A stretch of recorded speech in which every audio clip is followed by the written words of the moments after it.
अगर आप सब चाहे छे कि हेमनारायण पंड्या के वीडियो भले सबसे पहले अहाँ तक पहुँचे, अहाँ सब इस चैनल के लाल निशान दबा के सब्सक्राइब करूँ और बगल में घंटी के निशान के जरूर से जरूर दबाएं।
सरकार चल जाए आराम करो कोई गाछ लग गए के लाठी काट दे छिए चादर के तैन देबे कमर बछा देबे पटकन सिरहन में लेबे आ कनी आराम कर ले बाबा बेनी लाठी गाड़ रहत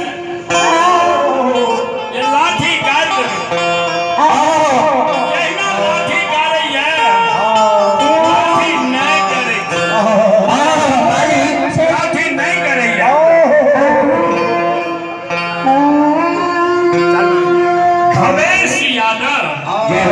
भवेश यादव भवन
लग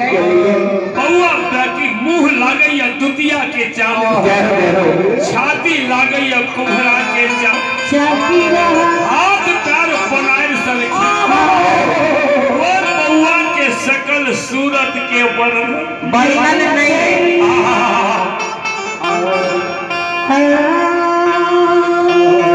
किस्मत कुमार लट्टी कुमारी मालिक के दरबार में 21 रुपया दे होगा मालिक बाबा दोनों का जिंदगी की हो बम बम करने दरिया है गुरु बाबा हे धर्मराज बाबा सरकत यानी है गुरुदेव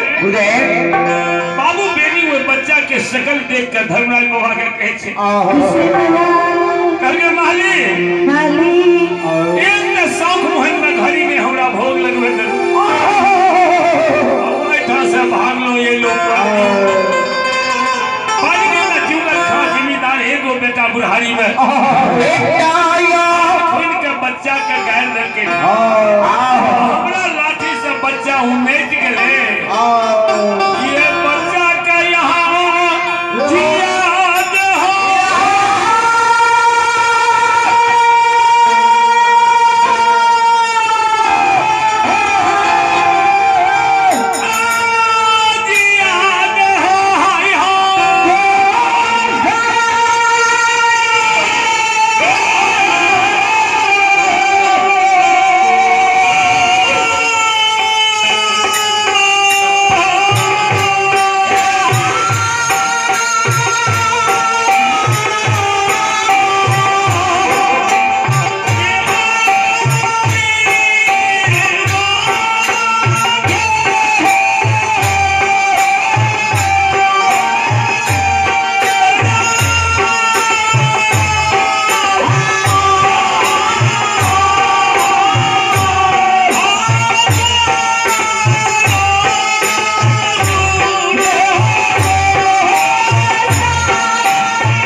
सरकार दियालु बउआ के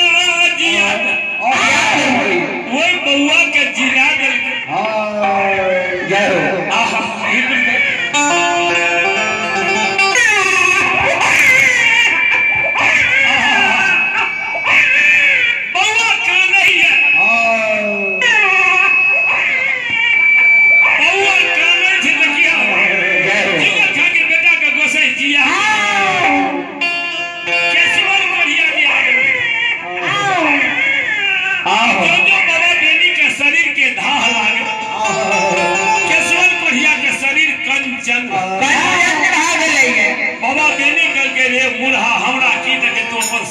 देखे केशवर कोढ़िया जब अपन शरीर के देखल के कंचन ता नजर पड़ गेल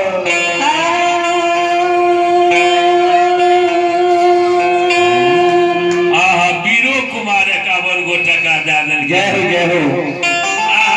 ये तो से बाबा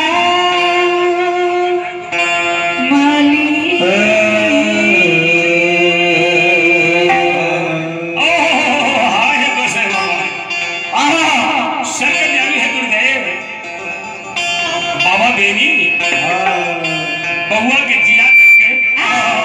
केशवर कोढ़िया के काया करके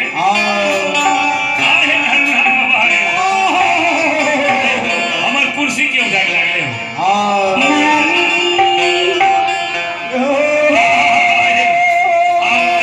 अंदू बाबा कल के ओ गोसे केस बुढ़ा गेले पैरुक थोर भाग गए नैन के जेत मलिन भाग गए कखनी के यास भाग गए कखनी में बेनी जादव कारण हमरा मारे ले लागे बेनी जादव बिना को जन्म के मरिए जेबे ऐसा या हमर त बेस भाग गए हे भैया भैया पहलवान पता छे खेला देखे छे तब कबैया पता छे मोफी देखे छे तब पेशिया पता छे जवानी धरे छे जाओ जाओ जाओ हे गुरुदेव केशवर कोढ़िया के नजर हुआ बच्चा पर पहन गेले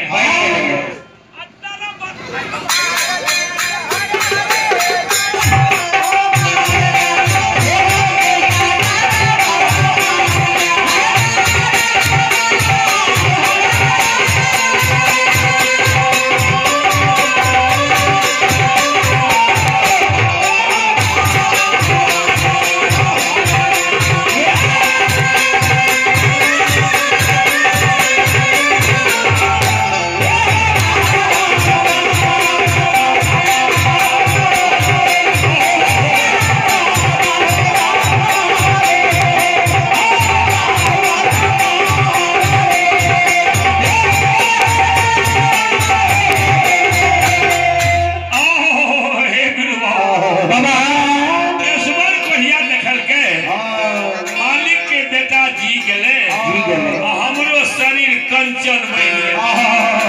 गेल रानी घर में बिना अन्न बिना जल खटवास लाइट जल के राजा जुगल खां जमींदार नित्य दिन पदरी में सभा लगा कर बैसे रहे आनंद उत्साह रहे नित्य दिन जे दिन से बेटा मोर गेले बेटा के शोक में सभा लागे कपार पर हाथ रख राजा हे गुरुदेव वीर सिंह नाम वीर सिंह हे वीर सिंह राजा कपार पर हाथ रखे बैठे रहे बेटा के शोक में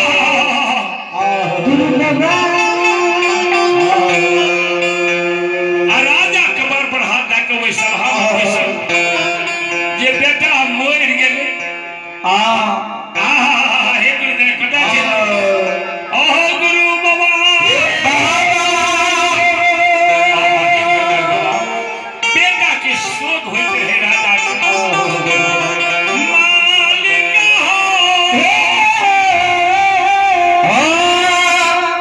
हे गुरुदेव बेटा के शोक चिंता राजा माथा पर हाथ रखकर बैसल रहते सभा में गेले केशवर कोढ़िया दरबार मार के यागू में ठाड़ भाग लैया कल के मालिक है हो कते से एगो बाबा बथनिया आइले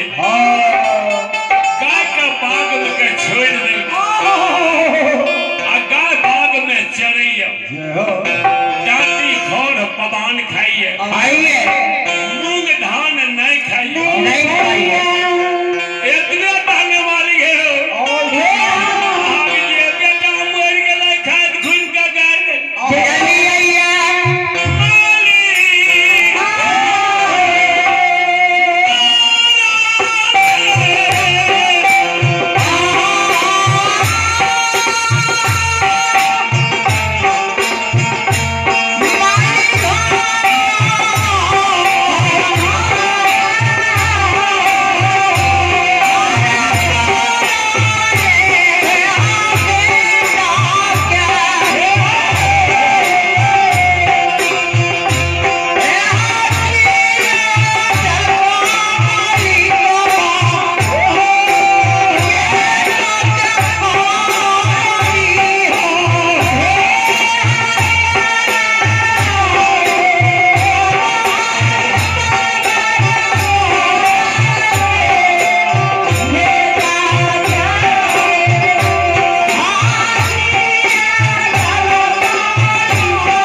के मम्मी 21 रुपया मालिक के दरबार में दल के जय हो जय हो मालिक बाबू उनको मन के मना दिए है गुरुदेव